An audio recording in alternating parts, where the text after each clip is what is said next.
Well, it's that time of day again. The mail has arrived, and I should be getting 3 pens in the mail. But first,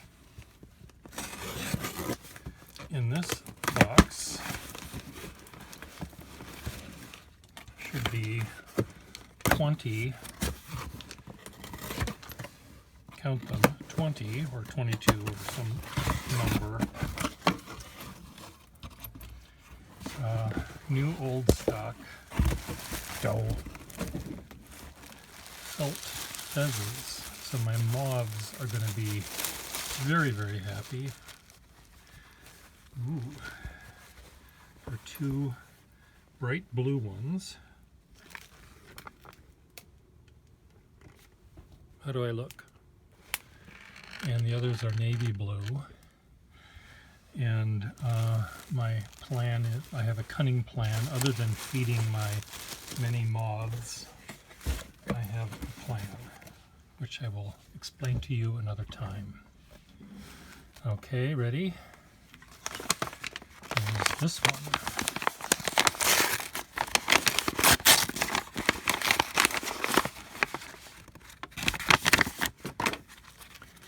Cool white. What? Oh, light bulb. This should be a wall. Oh, no, this is 2 pens. This should be what?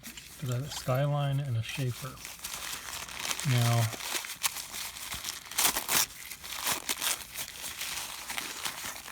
this piece of tissue paper here, I could probably sell it for 20 bucks on the street corner. Oh, and there's 1 extra nib. Okay, so I bought this set of 2 pens because I wanted to. I love Skyline pens. They usually have really great nibs for drawing. Now this one I could tell from looking at it, it was going to be firm and only just slightly flexible, but that'll be fine for someone. Not me, but maybe you or you. The other one though, this was a pen that, okay, it's one of these kind, which I cannot fix, but I have a friend that can fix them, but it was the cap that I liked. So the nib is quite nice too. The nib has a little bit of flex. Well, I shouldn't say that. There's a slight difference between the upstroke and the downstroke. There might be a little tiny bit of flex, but it was the cap that has an engraving on it that red head.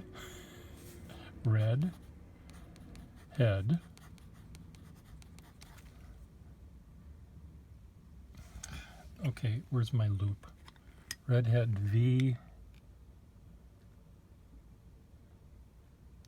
VPC. Redhead VPC. So what could this be? Write your answers below.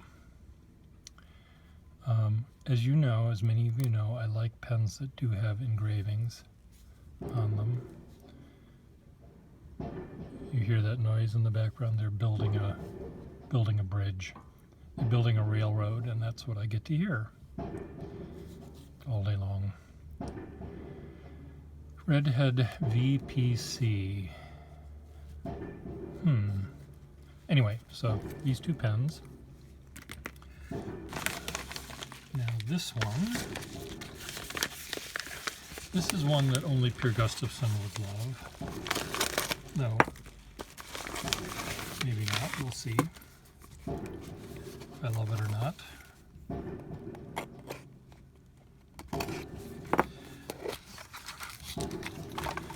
It's so funny. These things always seem smaller in my hands than they do in my imagination. It's a Wahl Goldfill pen with that fun sort of wheat, I call it wheat patterning, and it has maybe one thing wrong with it only, but maybe more than one thing wrong with it. As you can see, someone took a nice piece of pliers to unscrew this, and then they called it a day and put it on eBay and waited for a sucker born every minute to buy it, and I'm that sucker. It looked like it had a nice nib. Now, does this nib look as nice in person as it does? Yeah, it does have iridium. It looked to me like it would be more flexible than it is. It's good though. It's a very tight flexibility. It really doesn't want to do that, but it is doing it under my brute force. So I will put a sack in it. I will take a different kind of pliers and gently unscrew this and put a sack on it. And I'm out of focus the entire time I've been doing this. I'm sorry about that. I don't think I'm out of focus the entire time, but it's only when I zoomed up close here like this to show you the damage. Oh, come on. Get in focus. Well, there's lots of issues, which were beautifully photographed in the, come on, in the pictures on eBay, so I knew what I was getting. I had hoped that the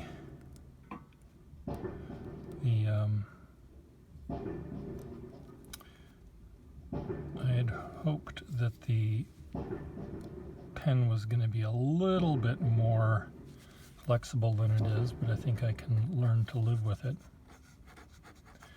And I'll put a sack on it. And I think I have a pen just like this that in my collection that has a little bit of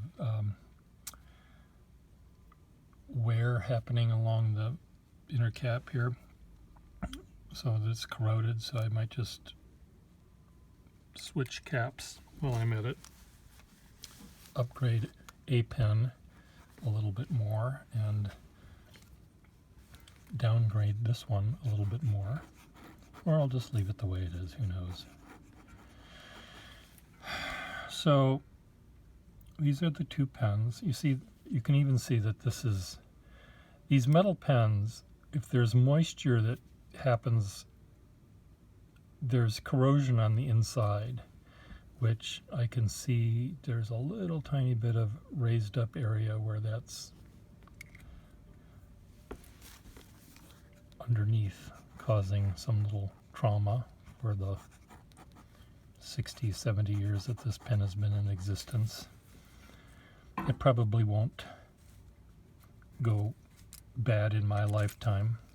I've been watching this guy on YouTube talk about volcanoes and earthquakes and stuff, and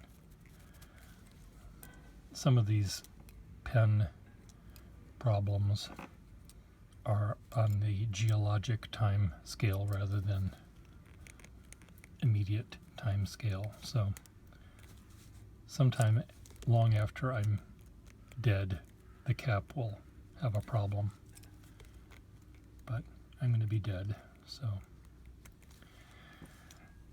this is not coming out, which I didn't expect it to, because clearly the pliers implied that the other person was having difficulty too. Let's just do it. Okay, I'm getting out the big guns here. Somewhere here I have a pair of gloves.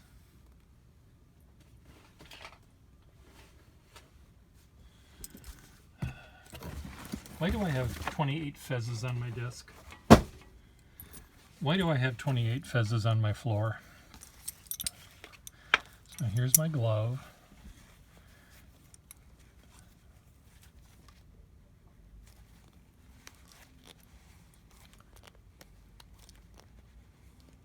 Are you coming out? Or yes, you are coming out. Good. There, you're out. See, I didn't add any more trauma to it, but if someone used a glove and the right pliers, rather than just got out the big pliers, it would be fine. So I'll fix that pen. I'll fix the skyline, and maybe I'll just do a cap switch on this one.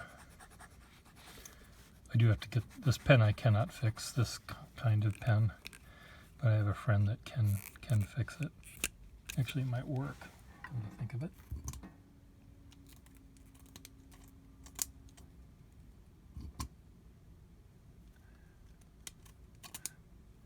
Well, it might kind of work. So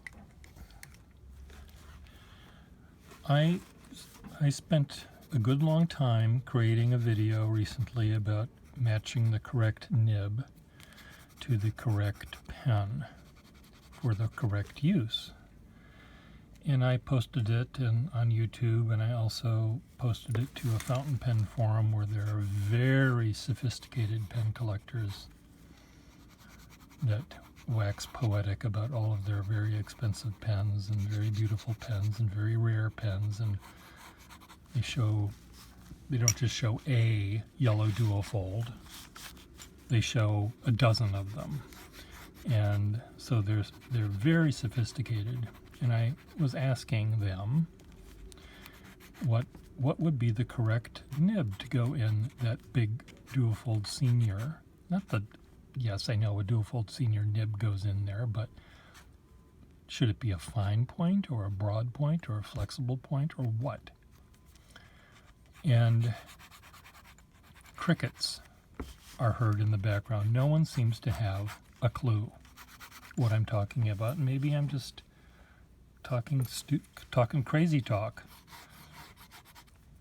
But I bet if I asked stamp collectors, if I said, pretend you're writing a letter to a guy on death row that's going to be electrocuted in a week and a half, what stamps would you use from your collection to put on it? And this is a thought experiment. I'm not actually asking them to lick the back of their upside down airplane stamp. But I'd like them to use a part of their brain that maybe they haven't used before, and they'd say, oh, what a great idea. I do the rural electrification stamp with all of the power lines. That would be a good one. What about, what's his name? Ben Franklin and the key and the lightning bolt hitting it. Maybe that would be a good one.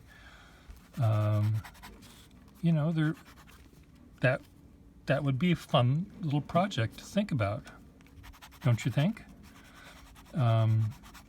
Maybe the guy's being electrocuted because he killed a family of Girl Scouts. Well, then you use the Girl Scout stamp. So again, I thought it might be a way for these collectors who normally just know how to take a picture of their fancy pen and show it off. Rarely do you see them actually write with them. Look at that. This pen made that. I helped a little bit, but show us what your pen can do. Now, this is not very interesting. Now, maybe if I use the wall that I just got, copy that same thing. Maybe that's a little better. But I'm just thinking, is there a way that some of these pen collectors who have such sophisticated tastes would actually use some brain cells to think, okay, as a thought experiment, I'm not actually going to move nibs around, but I think this duofold junior in lapis should have this kind of a nib because of this reason. That's not too much to ask, is it? I don't know. I think it's too much to ask. It's like, if I know that a lot of people like guns. They collect guns. But let's imagine you only collected the guns. You never shot them. And I'm not saying you have to go out and shoot people. Oh, here's a guy jogging. Let's kill him. I'm not saying you should do that. But going to a shooting range and hitting a little target, the feel of the recoil, the smell of the gunpowder, the whatever it is that gets these people excited about firing a projectile at something, whatever turns them on, they must have a way of describing the difference, the physical difference between shooting a pistol and shooting a rifle, and shooting a rifle and shooting a machine gun, and shooting a machine gun, or just whatever else is next on the list going up. Or you ask someone that collects cars, the sound of the engine on this car is so amazing. I just love turning it on and hearing the noise that it makes. And if I were to, let's say I got a bunch of car people that had very expensive cars, and they all had gas in them, and they love the sound they make. What road, let's pretend you're the only car on the road, so you don't have to worry about any accidents. Where would you like this car to go? What sort of, would you like to have it go down the main street of a big city? Would you like to have it go through the mountains and through the puddles like the commercials do for SUVs and things like that to make people excited about owning one of these things? When in reality, all they're doing is bringing one brat after another to some sort of soccer practice and then stuck in traffic. But what would be your ideal trip in this ideal car that you collect? What would be the ideal nib in the pen that you own? What would that be? I think that's an interesting question for people to ponder. What do you think? I'll ask you. The people that watch my channel, I think, understand what I'm talking about. But the people that have such exquisite collections of beautiful and rare pens in perfect shape, or sometimes in perfect shape, yes, I can understand why you might not want to actually take out this pen that's never been touched by human hands and get your fingerprints all over it. But I'm not even asking you to do that. You don't even have to fill it up with ink if you don't want to. But you must have, well, no, this is for a user. This is for someone that actually does know the difference between writing with a long pen and a short pen, writing with a stub nib or a broad nib, writing with a flexible nib or a firm nib. It's the sensual quality of these pens that I think is important, and or that I find are 90% of why I like a pen. This part, it feels good. This part, it looks good. This is how normal collectors do it. It's maybe there's no feel good part. It's all just looks. And I think too bad, because they're missing out so much on such the sensuality of the line that it makes.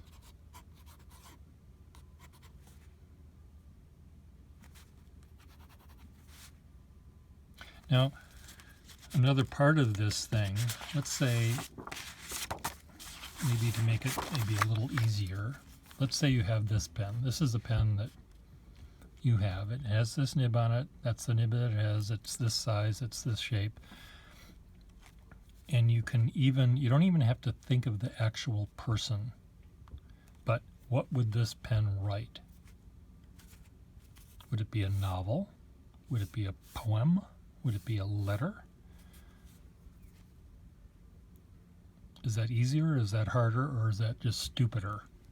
It might be just stupider. But there's something about these Triumph nibs, these conical nibs. I remember when I first saw them, I thought they were so cool looking. And they still are cool looking. They don't, rarely do they write in a way that's very different from a firm nib. Sometimes they have a little tiny bit of flex. Sometimes you can find one that's a stub. Sometimes you can find one that has a little bit of flex to it. But most of the time, they're just an elaborately designed nail that has ink coming out of the end of it. Given that, is this the pen that a mathematician would use? Or a scientist? Or a statistician? Where there's this exactitude about it. There's something that's very aggressive about these nibs.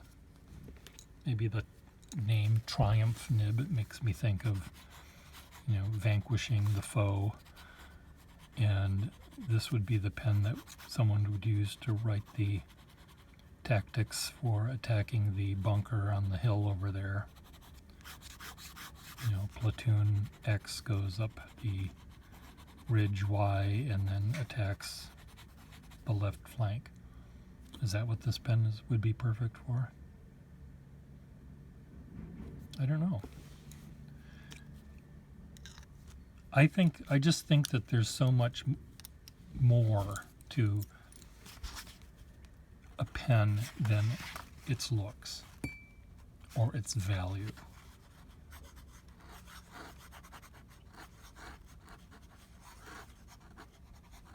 Or even who owned it before.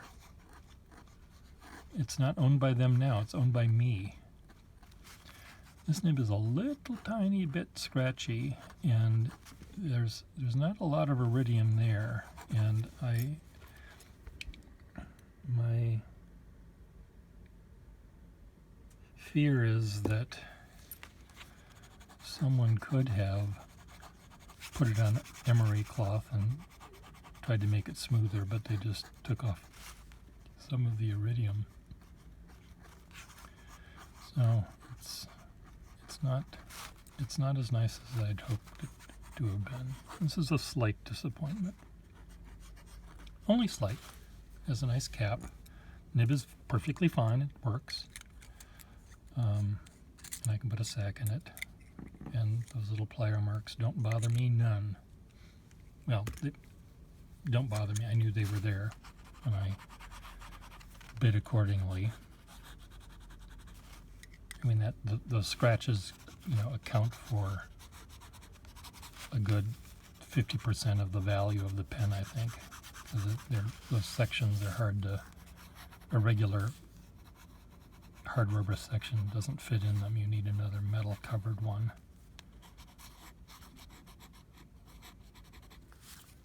But, for example, since I have it here,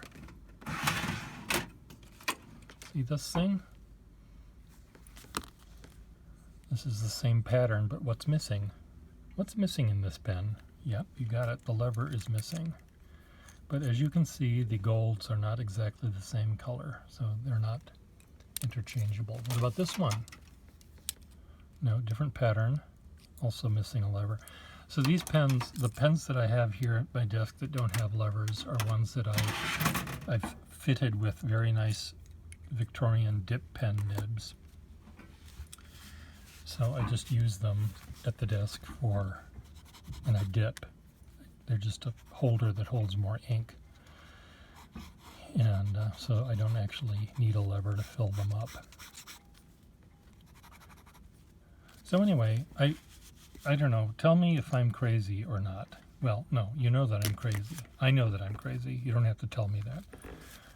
Am I barking up the wrong tree by asking other people in this community to the pen collecting community to participate in this thought experiment. It's just a fantasy, you know. People do it all the time. You know, if I won here's $1 for my lottery ticket. If I win the lottery ticket, I'm going to do X, Y, and Z. Well, you're not going to win it, but you're still wasting your brain cells, or you're exercising your brain cells by coming up with what you would do with those $5 billion or whatever it was. And it's kind of fun. So even if you're not going to ever put ink in this pen that you have, and maybe if you're not going to go through the trouble of switching nibs, you have pens in your collection, and some of them are short and fat, some of them are long and skinny, some of them are gold and covered with diamonds, other ones are covered with teeth marks.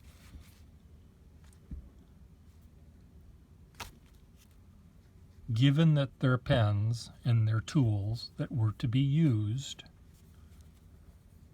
and had been used, how do you think they were used or should be used? That's the question.